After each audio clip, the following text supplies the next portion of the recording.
Good morning, Facebook. Good morning, everybody from Facebook land and internet. Thank you very much for watching. What a fantastic platform that we've got here, and thank you very much for joining us, everybody that's been commenting and giving us encouragement.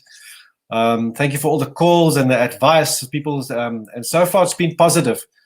I must say, there's quite a few. People that have called me and given me encouragement and telling me that I should carry on with what I'm doing. And thank you very much. I really appreciate the calls, the Facebook messages, the emails. Interesting fact here, we've got on News 24, it says 3 coronavirus vaccines already in clinical trials, according to the WHO. So let's hope that develops as it should. And we are in... is it lockdown day number 19? And the latest coronavirus numbers for lockdown day number 21. So much information and so much social media noise at this point. People are sending... This morning my mom sent me a thing saying, is this true? You know, people are...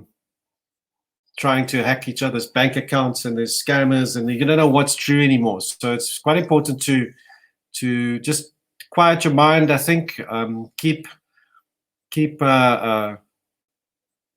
and keep sane. Try and stick with your common sense. You know, don't give out your bank details to people. Don't give out your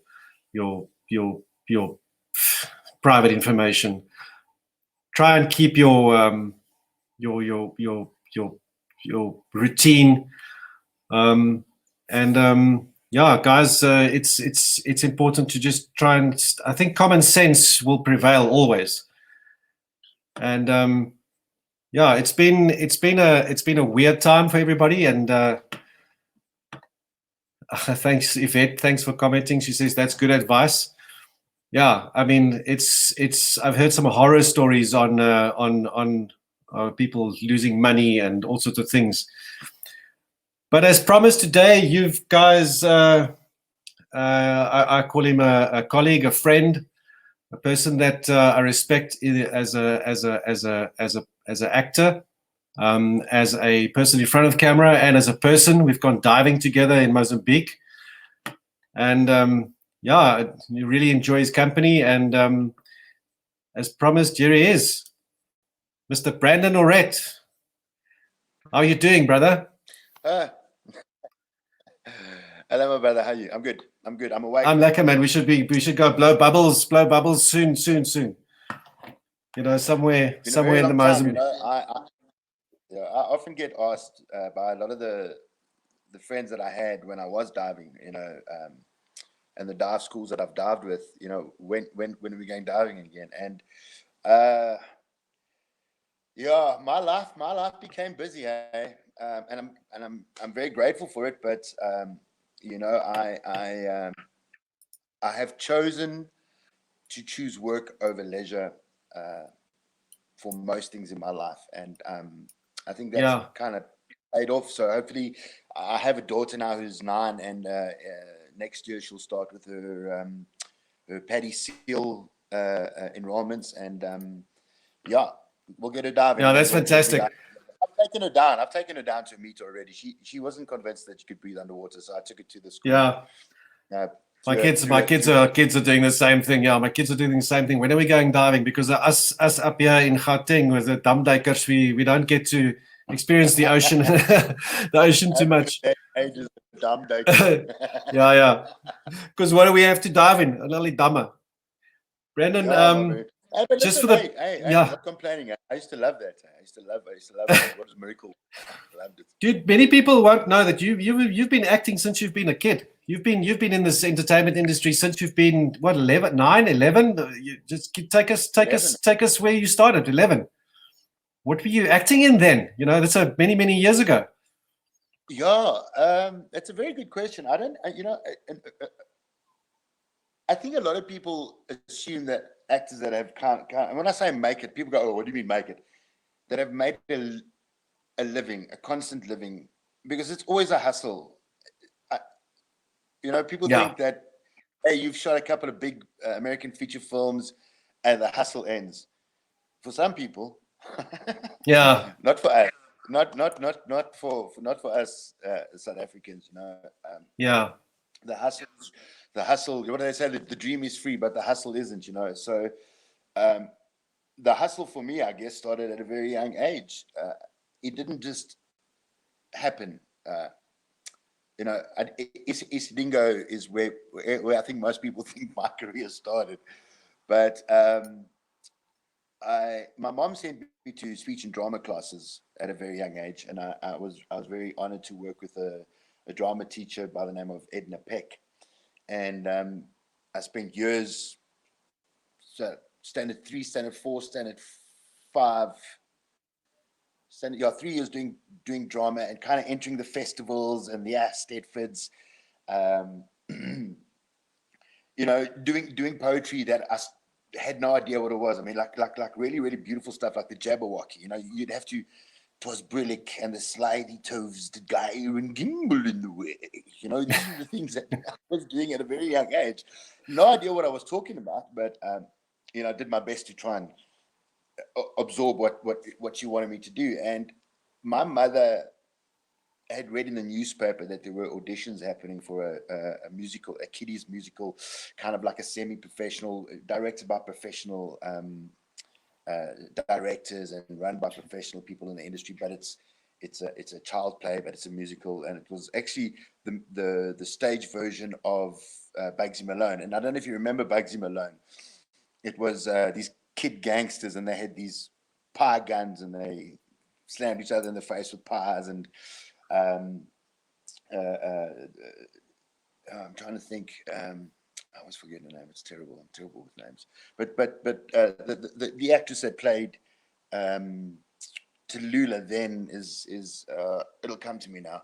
But this was like the stage version, and I'd never done anything like that. And my mom drove through to Benoni, and I walked in and did my audition and sang my song and did my reading, walked out of it and sat in the car with me. I mean, we you must understand that at that stage, they were already like,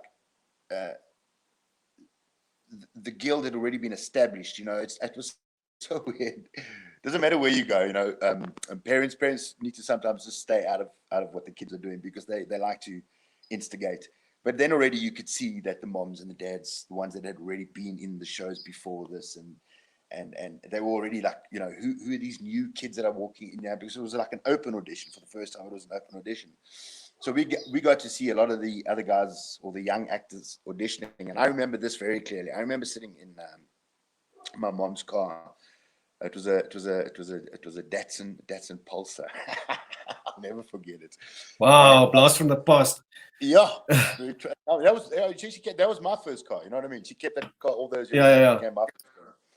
But I just remember sitting, and I remember saying to my mom, I was saying, "Yes, they're good, Mom," and she said, "Yes, boy, yes, they are good, but today you were better." And that stuck with me my whole life. It's like, it's not about being the best. It's about being the best on the day. And it doesn't always mean that you're going to be the best on the day, but you've got to, my whole life, when I approach acting or whenever I approach anything, it's about doing the best that I can, not the best that other people expect me to be, or the best that I think I should be, because that's not good enough. It's the best that I can. And some days you have off days, some days you have some really, really, really, really good days, and I suppose I had a good day that day, and I got the part, and I did 2 productions after that with them. And that my high school career, I wasn't really sporty. I ran and I swam a little bit. I played like soccer, but like for like the 4th team, and hockey I played for like the 4th team. But I did achieve when it came to like the cultural side of being in an all-boys school that was very much sports orientated. And then I did my army service. I think at that stage in my life, I'd also learned to play guitar at a very young age. So wait, you did your army. Wait, I really Brandon, you did your army service. So people were saying this is Goeie double. What does this mean? Minda. That's a, yeah. Anyway, sorry, you did your army service. Right. People were saying "Hwe double," but I said to the guys, "Minda until lockdown's done, man." Sorry. Okay. So sorry, you did your I hated army that. service. As we were clearing in, the works walking around doing this. Yeah. And we were like, "What the hell is that, you bastards?" And I got an invitation to go and audition for Pretoria Technikon, the drama school at Pretoria Technikon, and for Cape Town. And on one of my passes, I went through and I prepared. God, I can't even remember. It was probably something from Toon or from Rambo or one of my influence films in that. So, but it just happened to be that Pretoria Technikon, they offered me a bursary. You know, they realized that I had a single mom and, you know, it was going to be a struggle, but my bursary was orientated, and there's nothing better for me as a human being is something that's goal orientated. I'm very much goal orientated. I'm not self-motivated because I'm not that. I'm goal orientated. There's a big difference. I'm quite happy to sit on my ass and do nothing, but if there's something to do, then it has to be done. You know what I mean? So every year, my first year drama school was okay, second okay, third year. I was very lucky that in my second year as an actor, we never chose our lecturers; they just chose us. And I guess, kind of growing up the way I grew up, I was like an O. You know, I was like from Springs, just done my army service too, and it's just it's a cultural shock to me. You know, people are dressing weird, and there's dudes holding hands and girls kissing each other around me, and I'm like, what the fuck is this? Do you know what I mean? Because I'd grown up in a very, very small kind of small town in that. So it was almost as if though I'd stepped into something that really my realm, because I didn't speak the language that the kids that went to the drama school spoke. You know, they were very well spoken and well read, and they understood Shakespeare. And I was like, who's the fucking Shakespeare? I didn't dig him at school. I don't dig him now. And you know, and for me, like Tarantino is what you should be studying. You know what I mean? Or one of the great. That's what to me is what. Do you understand what I'm saying? So I knew from. I mean, you've got to understand. At the age of in 1985, I was sitting in front of a TV, and I'll never forget it. Paul Gerard and Ian Gerard, these two brothers that had all the Star Wars figurines. They had the Death Star, they had the X-Wing, they had all of the shit. And I went to their house there one day, and I was like, "What the fuck is this? This is amazing! Wow, what is this?" And they said, "It's Star Wars." And I was like, "What is Star Wars?" So my first introduction to Star Wars was Return of the Jedi. And like people say to me, "Why is the movie so important to me?" Because that was the movie that made me go, "That's what I want to do. That's what I want to do." And they were like, "What do you mean? You want to be a Jedi?" I'm like, "No, I want to do what they're doing. Whatever it is that they're doing, how do they make this?" And that's at a young age. You know, that's 11 years old. So I already knew I knew what I wanted to do, but I hadn't really grasped the concept of what it is, what acting is, how much hard work it was going to be, and how disappointing being an actor can be, and being constantly surrounded with negativity and disorientation and lies and the bullshit and the at a very young age I was still bright-eyed and sparkly about things. So I went and I did my time. I did children's theatre for about 3 or 4 years with Jill Gerard and the children's theatre, and then I did professional show was technicality, right? And while I was studying drama, I had the opportunity to go and do tap dancing and modern dancing, because that's where all the girls were. You know what I mean? That's and in our spare time, instead of hanging around, me and a guy, Smacks. I remember his name, Smacks. attended these classes, and it benefited me. You know what I mean? I ended up doing musical theater for about 6 or 7 years. Traveled with a buddy. I traveled with a few shows. The Doo-Wop Boys. I traveled with Summer Holiday. So you know that was a big part of me. And then Pierre van Pletzen cast me in my first kind of straight theatrical drama about mentally retarded people living in a house called The Boy Door. And again, that felt right to me. I loved doing musical theater. I loved the massiveness of what musical theater is, the big music and the lights. And it's spectacular, but yeah, it didn't sit with me.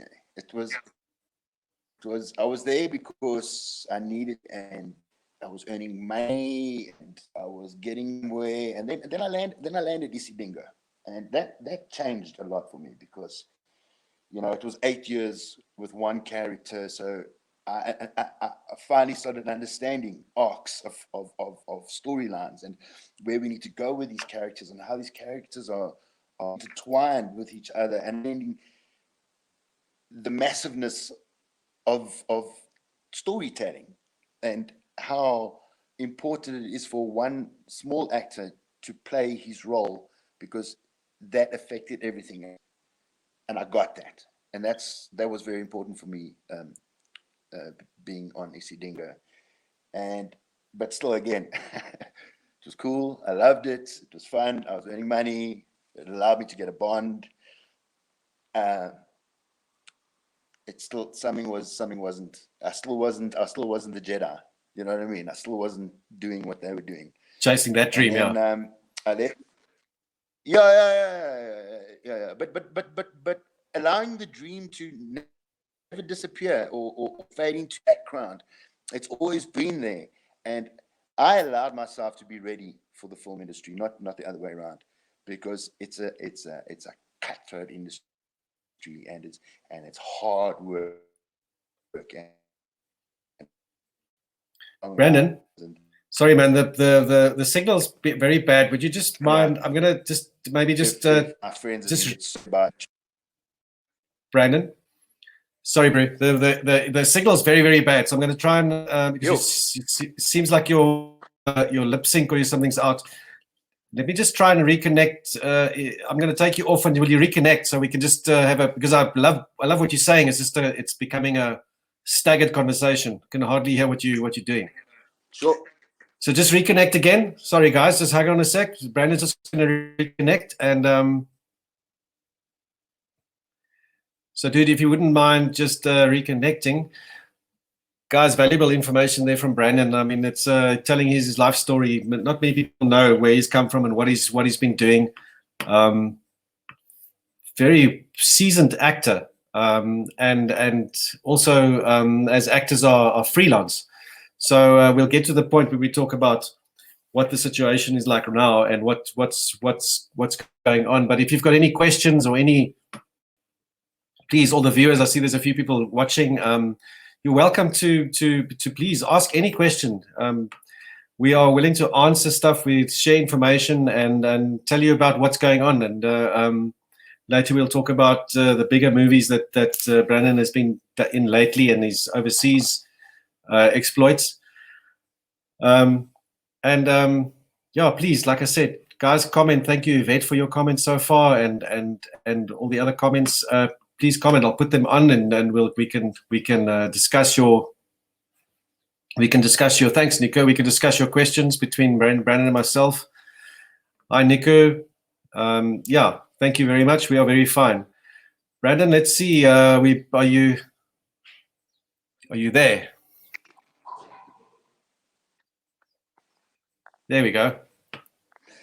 Look, I don't know the connection. My connection. Sorry, my connection is very low. I don't know. You know, it's when this time of day, the Americans wake up and it's just online. They suck it dry. Yeah. So Brandon, sorry, man. We there's Nico. He says, "How's it?" and how you guys? And I just said, "Yeah, we all fine. Thank you, Nico." And yeah, so in Isidingo, You went on to star in a local soapy, which became one of the biggest soapies in South Africa, next to Igoli and all the others. But I mean, I think it put the groundwork for a lot of actors. And what was your experience?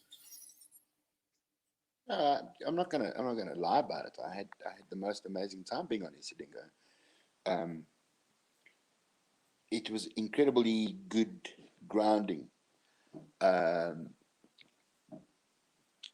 Just to understand, like I said, the arc of stories and the art of storytelling and hitting your mark and knowing your lines and being on time and it slowly but surely for 8 years started prepping me for the film industry, because it is what it is. You get there, you got to time, know your lines, it's just one of those things that happen. But like I said, I just didn't feel it. I wasn't the Jedi yet. I didn't feel like I was a Jedi yet. It was cool. I was doing the best that I could, and I didn't realize how popular my character was until years later. Because I mean, I still have people come up to me and say to me, "Hey, how's it dope?" And I'm like, "Wow, really?" And that's it's amazing. It's amazing because I left in 2000 and end of 2005. So it's a couple of years later, and people still remember the character, and it's really, and that for me, that's what it is. It's investing in a character that people believe in, and they take him on 100%, and it's convincing enough for people to believe that that's actually who you are. So I just needed I needed to leave. My acting coach Renee Trudeau posed a question to me the one day. Said to me, "So you studied for 3 years, and you've wanted to be an actor your whole life for whatever amount of time, and you're going to spend the rest of your acting career playing one character?" And I just went, Good question, the legacy I want. Yeah. Good question. I was very lucky. I was very lucky to have that man in my life.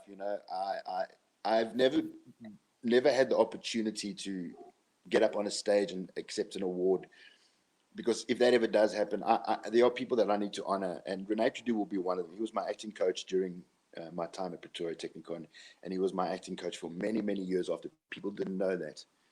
I went back to him when I had characters that I struggled with. I went back to him. In fact, I spent about 2.5 months with him acting and just getting my head off Isidingo and onto an Mnet show that I was doing called Angel Song, and now I had to play a druggy father, and I had to lose weight for the first time, and I became very, very gaunt, and people started worrying about me. But it was around about that time that he said to me, "Now you understand the concept of becoming a character.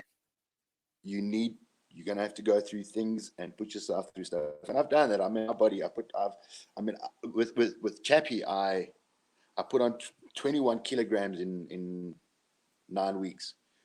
And people go, "How?" I go, "Steroids." Lots and lots and lots of steroids. Your character in Chappie looked like a mother of a badass, man.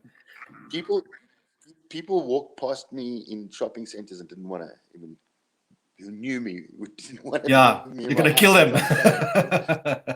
and then I did Chappie. I'd been offered a movie called Broken Darkness, and the director of Chappie said to me, "Brand, your character has been underground for 8 years. There's no virgin active. So what are we going to do?" And I was like, "When are we shooting?" He said, "In 6 months' time." I said to him, I'll drop this all in 6 months. You've got to trust me on this. Please don't offer anybody this role until the last week before you shoot, before prep. If I'm not down, then by all means." And I get my gat afgewerk. I went on a reduction diet. I stopped training with weights. I literally starved myself. I was on intermediate fasting and stuff like that, just to try and get myself as gaunt as what I possibly could, because the script was so good and I love this character so much. And that's become my drug now, to the point that my agent, that's my family, that's my daughter. Say hi. our new kitten. Sure, man. Ah, beautiful. Yeah, it's been, that's my addiction now is good characters, good scripts. You know, we always want to try and do the things that are the right choices. And I don't know if the right choices are always the right choices, but we actors get very desperate, and I know this for a fact, because it got to the point where my agent will no longer send me a script, because if I get a script and I read and I like it, and I like the character that's on offer, then I'm a prostitute, man. Then I'm like, hey, do what you got to do to me. We got to get this. And my agent Get this, yeah. and I said, no more. That doesn't happen anymore. She now negotiates, and then if the negotiation goes well, I'll maybe then see the script.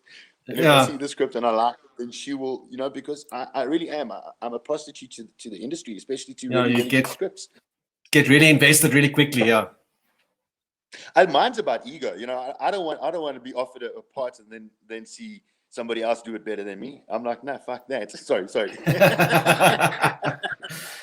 And Elysium, tell us about that movie, man. Yeah, that changed. That changed everything for me. It's everyone's now deciding to SMS me. You know, so like there are a couple of things that happen behind the scenes. So what people don't realize is how all of that happened is I auditioned for District 9 not knowing what I was auditioning for, and being called back to come and do another audition and another audition, and then I had another audition, and it was with some guy called Shelter Copley, and we did a scene together, and then I had to run and chase a black dude through the location with army gear, and I was like, what the fuck is going on? I had no idea what was happening. And then I got the phone call, and the phone call was, listen, it was between you and another actor, and the other actor got the part. Thanks for playing. This is from the South African casting company that was casting. Oh, nice. No explanation about. So, you know, you're up for probably one of the biggest films ever. Now just go. You went, I auditioned, I met Neil, and I got on well with him, and I did this, and then I was like, what? Okay. So that was 3 weeks of my life wasted. I got paid for a couple of callbacks, but I was like, yeah, I don't even know what that was. But anyway, and then about a week later, I got a phone call from his assistant, Neil Blomkamp's assistant, and she was like, would you be keen on still being in Neil's film? And I was like, what are you talking about? She goes to me, well, Neil really liked your audition, and he really, really likes you as an actor, and he's written like a small little character in for his little bit part and stuff like that. And would you be keen? And I was like, yeah, of course. I mean, whatever. I had no idea what it was. And then we shot this film, and it was crazy. We were in the middle of Soweto every day, and we were looking at guys in grey uniforms with dot matrix uniforms on them, and we were shooting at them, and it was just. And then the movie came out. And I think that was the first time in my life when I realized, oh my God, I missed out on, and it was for the main soldier, who was going to be, I can't remember his name now. Anyway, he was the main soldier in District 9. He was the bad guy soldier, and for the first time in my life, I went, I should have got that part, man. Damn. Now I realize what we were shooting in. Because it didn't matter to me at the time, because I didn't realize how big the film was. I didn't know what we were shooting. I got a part in the film. I was getting paid. I was wearing army gear. I was flying in choppers. I was shooting sniper rifles. I was doing what I love best, you know. And we went to the after party, and I was sitting down with Neil, and we were chatting. And I just said, "Hey, cool. Thanks very much for this." And you know, we had no idea. And Neil he said to me, "Can I talk to you?" And he took me aside and he said to me, you and I will work together again. And I was like, yo, that's cool, man. You know, I hear that all the time, but that's cool. You hear that all the time, yeah. Yeah. We all do. We all do. Mm. I loved your work, man. You know, hey, we'll do it again. Yeah. And you never Yes, hear, it's going to be never so come great. again. You're the yeah. Shoop, I'm nothing. like, I'm at a point in my life where I go, dude, until I walk onto that set, even if my contract's on, until I'm on that set, it's not happening. I do my It's not happening. work because I love it, but until I'm on that set, to me, it could end tomorrow. That's how fickle our industry is. Yeah. But I don't know. You know, at the end of the day, the thing that happened, and District 9 turned out to be the way it was, and it turned out to be the most incredible film ever made. And a year later, I got a phone call again from Neil's assistant, and she said to me, "Would you be prepared to come to Canada for 6 months? Neil's shooting a film called Elysium, and he's written a part for you, and you have to." I had to still audition. We had to prove that there wasn't anyone else that could do the part that I could do. So I had to really nail the audition, and it was. I mean, I had really good people help me out with my auditions, and I sent it off and got the call saying that I got the part if I wanted it, and yeah. I spent my first day on set being hammered by Matt Damon. Welcome to Hollywood, buddy. Well, what a fantastic experience, man. I mean, even you think about when you were 9 years old, 11 years old, and you started out that you were going to be sitting on a set with Matt Damon in Canada doing auditions for a movie that is South African. You know, it's just such a fantastic story, man. Yeah, dude. It's and the thing is, you know, what people don't really, I don't think they understand, and people that are very close to me do is like, I'm not in this for the fame, for the fortune, and I mean, I don't do stuff now unless I get paid for it. I'm done with this doing freebies and, hey, can you help us out with that kind of shit? I've done my time, you know. I don't need the exposure anymore. I have a daughter, yeah, and the most important role in my life is to play dad, and dad is the most important role. So, but what I do is a job. I see it what I do as a job, and unfortunately, a lot of people don't see it like that. You know what I mean? It almost becomes an egotistical thing. It's driven by popularity. It's not driven by talent. It's driven by account. You know, I think your accounts are filled with how many followers, and not really. Yeah. More than that, I'm not saying them, but there is a lot. I've felt the pinch of that with things in my life where I don't. You know, people say to me, but your Instagram account. I mean, I don't give a fuck about my Instagram account. I'm not here to be somebody's Instagram follower or to do that. I live a life. I have a life, and I have a job. Yes. And I am constantly prepping myself for the job. And also steering away from the craft. It's steering away from the craft of acting to something completely different, which is like a digital, superficial sort of situation, which exists and is not going to change. And I mean, we are on Facebook of all places, and we're talking about it, but the craft still exists. The actual craft of acting, the craft of shooting, and the craft of scripting. You know, that should be where your base and your should be your gauge. It should be, but it's not, because people will never gauge arts. They gauge popularity. You know what I mean? You can't. It's very hard to. You know, I had the most incredible conversation with a theater person, and somehow we got into the subject of standing ovations. When I was growing up, you got a standing ovation if the performance was outstanding. You know, when you walked out of that theater, you were moved. Then you got up and you applauded. Now, every night is a standing ovation, and like there's no appreciation. It's just, well, everybody else is doing it, we might as well do it, and it's getting stuck in this. It's a popularity contest. You know what I mean? It's like, because everybody else is doing it, oh, how dare you not stand up? Because I didn't find that this was an exquisite performance. Why don't you like this movie? No, I agree. Being honest. I have an opinion. I don't like certain things. It's who I am. Hold me accountable for the fact that I don't fucking. Sorry. I swear a lot. Sorry, guys. I swear a lot. I can't help. I'm very passionate when it comes about these things. But believe what you want to believe, man. Watch what you want to watch. Yeah. Like as long as you're not hurting people and you're not out there forcing your beliefs or anything on people. Believe what you want to believe and allow people to believe what they want to believe. And why should you? I think it's about being honest, man. It's about being honest with yourself and not trying to please everybody around you. Scared. I didn't. People ask me to justify myself. I got to you. Why? Why should I justify myself to you? I believe what I believe. Do you know what I mean? It's like it's become this thing about. It's not about even having conversation because you've already made a judgment on who I am as a human being before you've met me. And before you know where I'm coming from. And don't say to me, "Oh, explain yourself." Engage. Yeah, I know you. That's one thing you hate. That's one thing you hate. That's like pulling a cocking a gun. If you ask Brandon to explain himself, it's like shh, here we go, and you better hold on.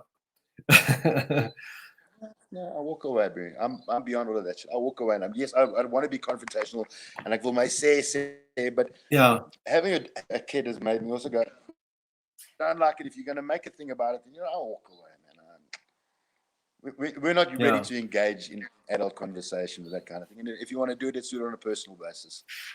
Brandon, I want to get to your life story. Is interesting, and I think we can talk hours on what you've done and where you've been and all the actions that you've been on. But I want to get to the you've been quite a prolific advocate for the rights of people, actors' rights, performers, theatre rights, people that get booked, and then there's also all sorts of things that you've been advocating, and we'll get to Saga later. But you've been quite an advocate for the rights of actors in this South African industry. Can you tell me about that part of your brain?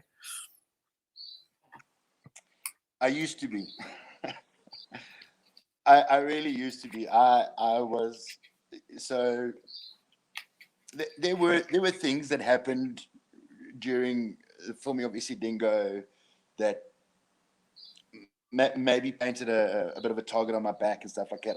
I was the first person to try and organize everybody, all the actors, to get together to renegotiate that we get paid and that things happen. But back in the day, if you even approach that kind of attitude, all you needed was one actor to turn around and say, no, I can't afford to not have this money, whatever it is, and that would then allow the dominoes to fall, and then there would be no support. So, and I've been very vocal about things. I have.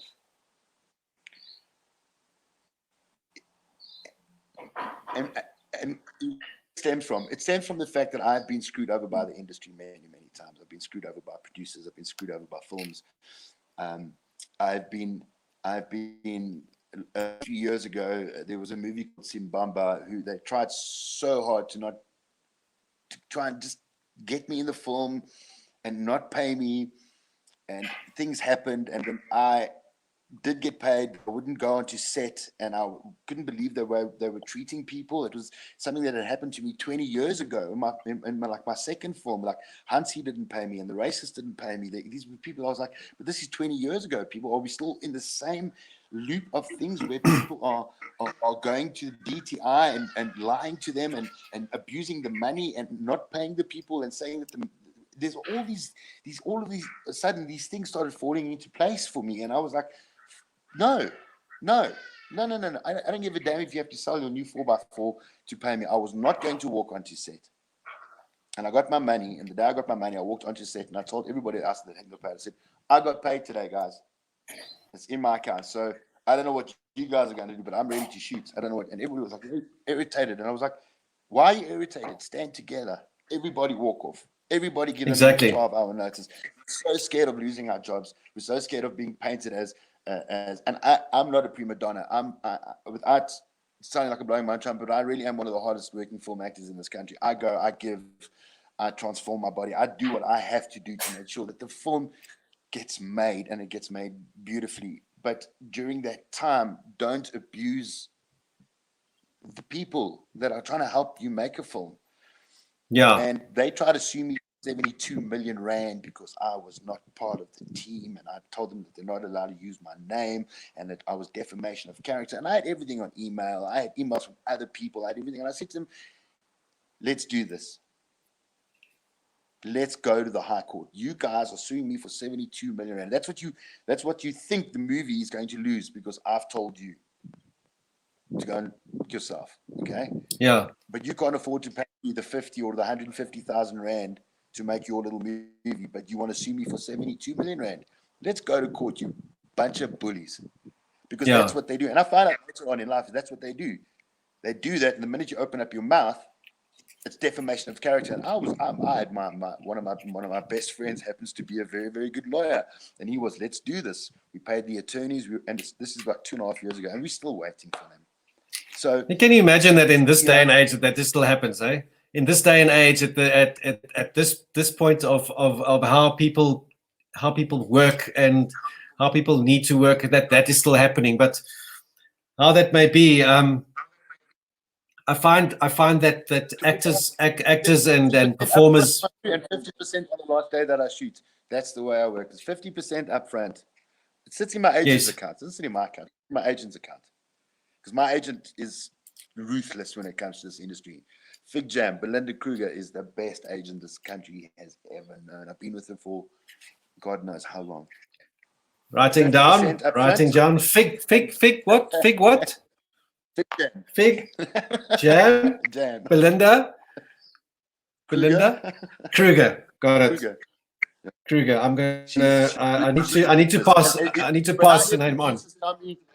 When I tell producers, when I hear producers say to me, "Yes, I don't like your agent," I go, "Yes, good." Yeah, that's fantastic. That's exactly what you were looking for. Yeah. Brandon, I'm going to skip over the saga. I think people can go and see what they want to do there. But I want to talk about your. I need to get behind. See, the problem is with saga. Let's just quickly touch on that quickly. I applaud what they are doing. I applaud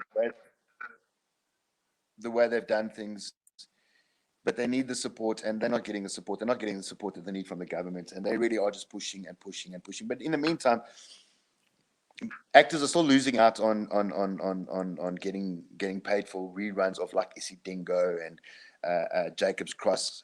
I was in America in 2013 when I saw Isidingo on the African channel in America. So, and that was never paid for. So we're accumulating all of this at the moment as well, and we're approaching an entertainment advocates in this country to take on a couple of people who want to. We would just like to see why is it that in our contracts it states something yet that has not been paid, and the SABC and Endemol have not paid people for reruns in America, in Britain, in Africa, on SABC One, on Mnet. They haven't been paid, and everybody just doesn't have the money or the funding to go and do it. And I know that Saga's there and they're pushing for it, but it's all about the money thing. So I am at the moment chatting to people and saying, look, we can get this all done at a really, really discounted rate through my friend who's a lawyer, but we have an attorney who's very much in love with the arts and the theater. And when he heard about this, said, like, let's talk about it. Let's discuss it and let's see where this goes, because it's been years and years and years and years and years and years and years of abuse, and nobody steps back. And so when you say I'm an advocate for my own rights as an actor. But I'm always open to say to other actors, please come with me. I will offer you this platform because nobody else will do it for you. It was the weirdest thing, and I realized the manipulation in this industry where the other actors that weren't paid in this film approached me, and I said to them, give me your details, give me your emails, give me all of your stuff. Let me go and lay it down with my lawyer over and above my stuff. It just makes our case so much stronger. Yeah, but the promises, there's always those promises. The producer started promising the other actors more work. We're going to go to Ireland. We're going to do this. We're going to do that. And slowly but surely, they started retracting their stuff. So am I an advocate? For me, yes. For my industry, yes, because that's what I do and I love. And without it, I am nothing. And I get that. I'm not an idiot to that scenario. I just think that when Saga finally get the momentum that they need, there will be changes that will happen. And I hope that they change to the benefit where everybody is unhappy. You know, where we walk away from the negotiation and we're both unhappy. A very good place to start. But I'm an Brandon, thank you for that, man, dude. I want to talk about I want to talk about this. Is what I want to talk about. How do I get that on? Let me just share this, Sam. I want to talk about a breed apart pictures. There, I want to talk about that. Tell us about this, because I don't think many people understand or know that you are a co-owner of a production company called A Breed Apart Pictures, and you guys have done some amazing work. Sorry, we'll tell nobody. We'll tell nobody. Yeah. But yeah, there we are, man. I've now put it out onto the internet, and now you've got to talk about it, dude. Tell us about we spoke earlier about that amazing script and film that was shot and then was entered into a competition and then into a film festival, and it won everything. I mean, why don't we know about this? I don't know, buddy. Well, no, you know, again, it was never made for a public platform. Just before I left for Elysium, I shot a movie with an amazing South African director by the name of Justin Head, and again, unknown. And why he's unknown, I don't understand, because if you go and look at the stuff that he does and he shoots, I'm blown away every time. He's just the most incredible. But he's also a writer. But he approached me about an idea for 2 scripts, and he needed funding. And I said to him, well, let me go overseas. Let me shoot the movie. When I come back, we can chat. I went overseas. I shot Elysium, came back, went to my best friend, spoke to him about it. He's very business inclined, and we've been friends since we were kids. And I just said to him, Jamie, look, dude, this is what I think needs to happen. We need to get something that we own, that's ours, that nothing to do with anybody else in the industry, that we don't have to worry about what people want us to do and tell us what to do. We need to get our scripts so we can tell our stories. So we started A Breed Apart Pictures together. I invested money into it, and he invested money into the company. We approached Justin, said to him, how long do you need to write this script? He gave us a timeline, amounts. We sat down, we agreed about it. We got, I think, 2 or 3 rewrites. And these 2 really amazing scripts were given to us. And, you know, the funny thing is that my best friend has never really been involved in the film industry. His son is now studying film in Texas, by the way, but he's never really into it. But he was there to be there for me and support me and make sure that I don't get by anybody, because that's just the kind of buddy that he is. And he was always like, oh, you know, maybe we should shoot like what do they call it, a trailer. Like always, he just kept trailer, and everybody dissed him and said to him, no, it's never going to happen. We need to pitch the script. We need to do the funding, blah, blah, blah. And he kept saying, yeah, but that's what everyone else is doing. You need to do something different. We sat down. We've got a third partner in our company, a guy called Neil Impey. He actually works for a visual effects company in Canada, an ex-South African. We chatted to him, and he said, oh, look, he can get some funding. You know, can we guys get some funding? Can we put our money together and see how much we can put together to shoot, pitch short film to potential investors? And we pulled together like 100,000 rand, 8 days shoot film, spent a year with Justin editing it and getting sound and redoing sound. And, you know, it was a hassle because that was the budget. There was no hidden costs here, brother. Yeah. That's the budget. And we ended up with this really, really, really high-end short film. And again, James said, we need to take it and we need to get it out there. We need to get it out there. We're like, no, to the producer. He said he was the one who started entering our short film into these high-end short film festivals. And then Justin started entering them. And then I started entering them, and within months of our release available to us, we released to the festivals. We entered, I think it was 36 the most high end festivals, and we were accepted by 26, and we walked away with 24 nominations and awards. Wow, that's international awards. And nobody in this country knows about the film, but they will. I've been approached by Mnet to well, there you go. negotiations on looking at both of us. So it's been a long time. Hey, you got to hang in there, man. You know, people always say to me, "Help me get into the industry." I'm like, I can't help you. No. You've done 5 years, you've done 6 years in the industry, then I know you're serious about staying in the industry. I can help you. I'll do whatever I can. But don't expect me to open the door and just usher you into an industry where I'm surprised struggling that are better than I am in.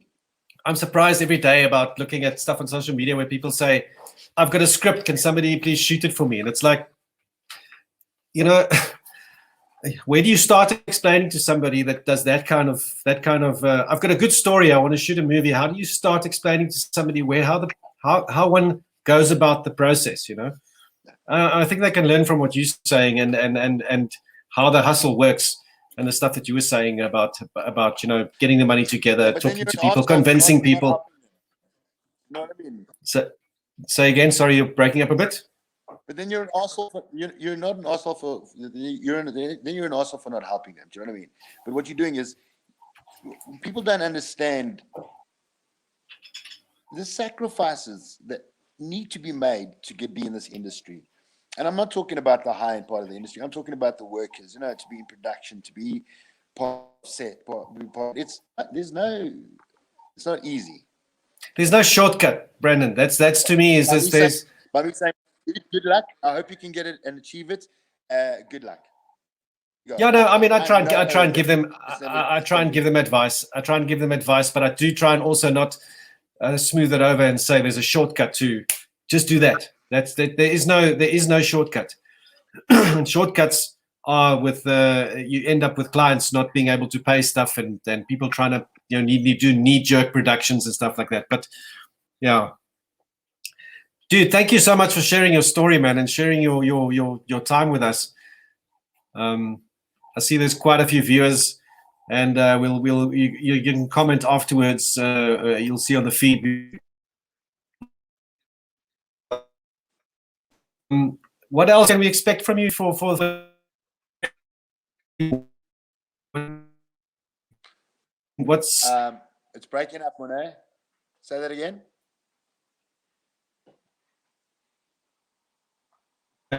Is pretty bad. I said, what are you doing after?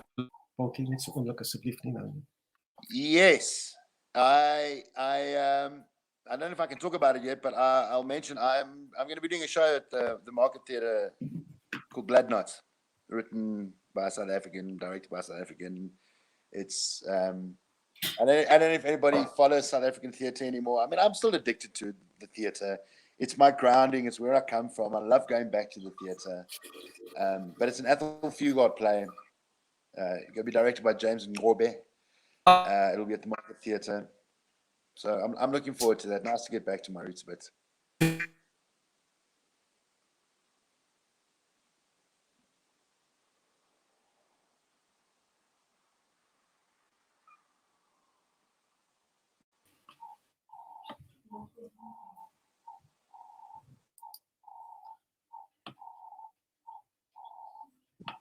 Sorry, guys.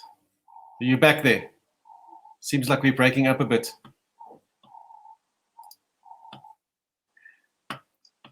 Feels hectic. Can you hear me, Brandon? Yes. Sorry, man. I definitely am looking forward to that theatre production that you're talking about. I'm talking to Liz next week about the Theatre Benevolent Fund, which is something I think is important that they've started. Do you know about that? Who Liz Meyering? Liz Meyering, yeah. I love her. She will always be my mouse.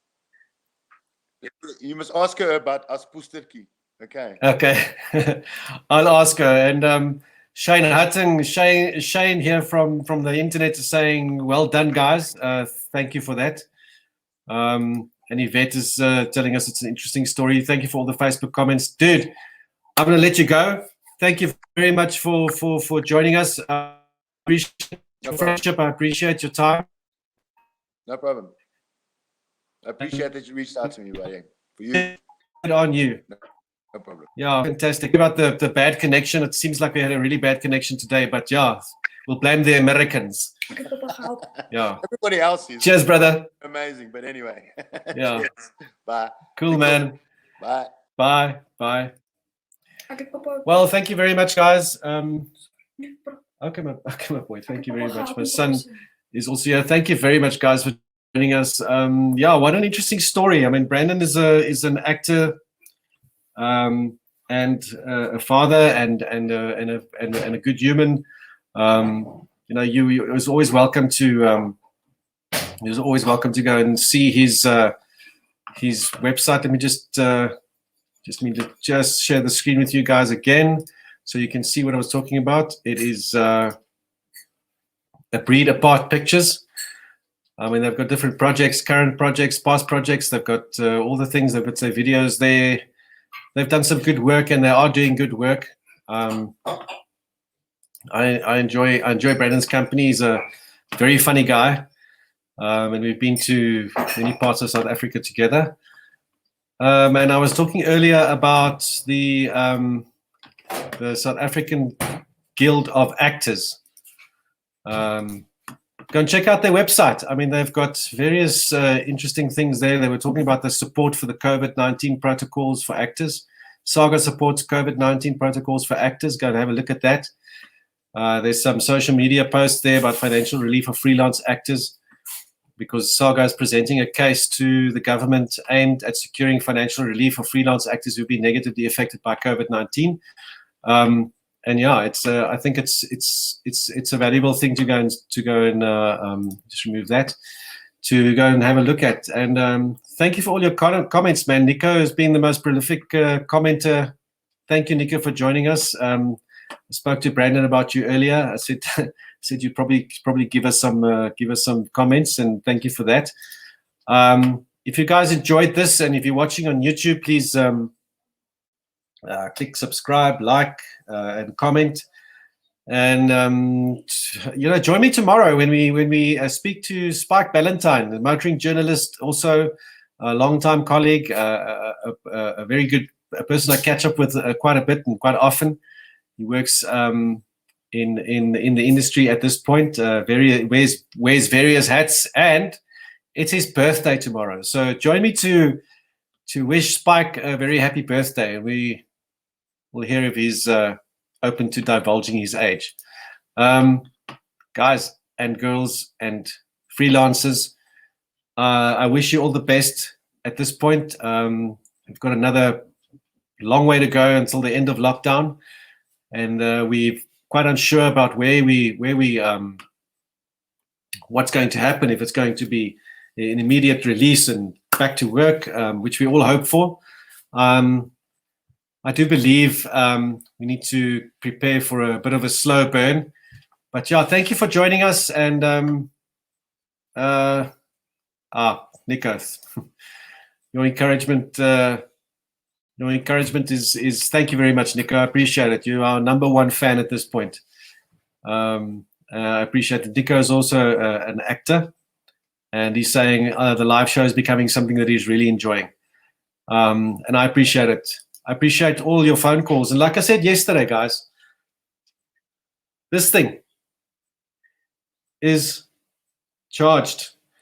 You've got a phone book, contacts. Guys, look, I'm sure everybody's phone book is full of numbers and emails and WhatsApps, and pick up your phone, call people. Brandon. Yeah, Brandon has now left us, but he's still watching. Brandon, thank you very much. I appreciate it, man. And yeah, thanks for hooking up. Yeah, you spelled 2 wrong. So there you go. Brandon did spell it right eventually. Yeah, I think keep focused, keep your common sense. Don't give out your bank details to anybody on a WhatsApp or a SMS. That's just stupid. Yeah, keep your common sense. Stay healthy. Stay indoors, and you know, do what you can. And thank you for joining us. This has been the longest one so far. It's been an hour, and loving your comments, loving the show. And join us tomorrow when we speak to Spike, and wish him a happy birthday. Thank you, everybody. See you tomorrow.